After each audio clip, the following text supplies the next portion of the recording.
भगवते वासुदेवाय. सार्थ सुबोध ज्ञानेश्वरी.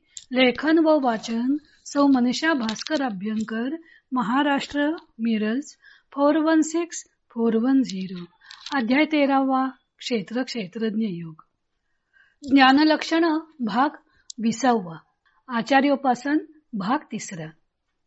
ओव्या आहे 384 ते 390. ज्ञानदेव आता शिष्याच्या अंतरंग भक्तीचं वर्णन करत आहेत. आणि अभ्यंतरी लियेकडे प्रेमाचे निपवाडे, श्री गुरुचे रूपडे उपासी ध्यानी.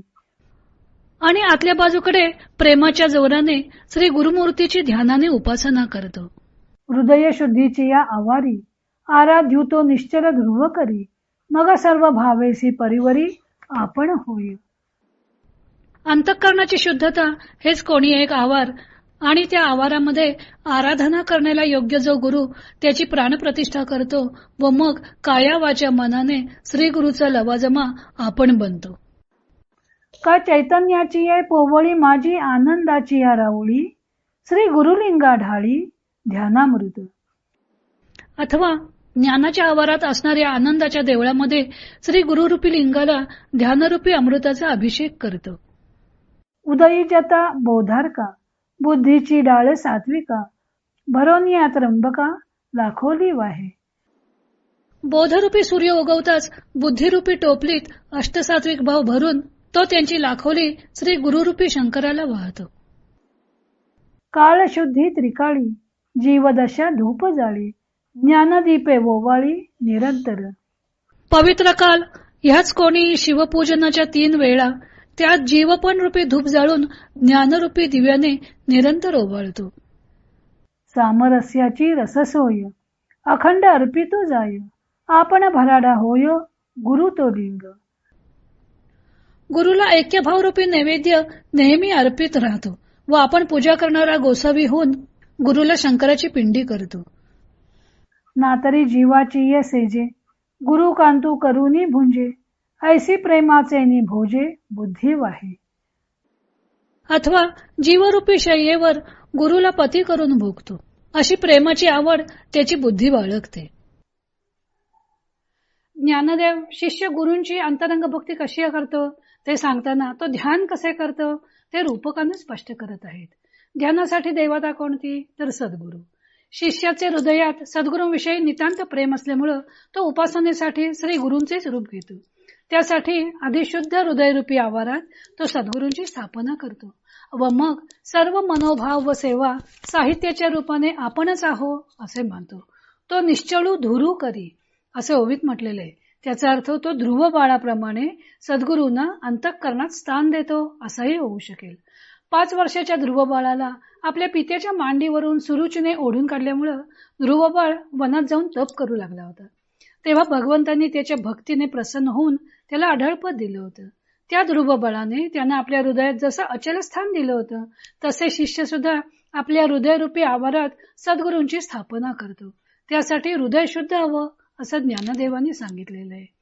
चंचलता, कर्माबद्दल आसक्ती या रजोगुणातून निर्माण होणाऱ्या वृत्ती आहेत, तर निद्रा, आलस्य वगैरे तमोगुणातून निर्माण होणाऱ्या वृत्ती आहेत. रजोगुण आणि तमोगुण यातून उठणाऱ्या वृत्ती नाहीशा झाल्या की त्या हृदयाला शुद्ध म्हटलं जातं, किंवा जेथे आत्यंतिक प्रेम वसते ते हृदय सुद्धा शुद्ध म्हटलं जातं. म्हणजे सद्गुरूंविषयी आत्यंतिक प्रेम हवं व इतर वृत्ती शांत झालेल्या असल्या पाहिजेत. सद्गुरूंव्यतिरिक्त कोणताही विचार मनात असता कामा नये. साधक असे ध्यान हृदयात धारण करतो व मग आपणच सर्व मनोभाव व सेवा साहित्य बनतो. किंवा चैतन्याचे आवार उभारून त्यामध्ये ब्रह्मानंदाचे देऊळ उभारतो आणि त्या देवळात गुरुरूपी लिंगाची स्थापना करून त्यावर ध्यानरूपी अमृताचा अभिषेक करतो.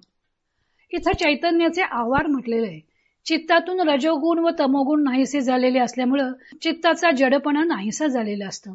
चित्त जोपर्यंत रजोगुण तमोगुणाने युक्त असते तोपर्यंत मनात प्रतिकूल भावना निर्माण झालेल्या असतात.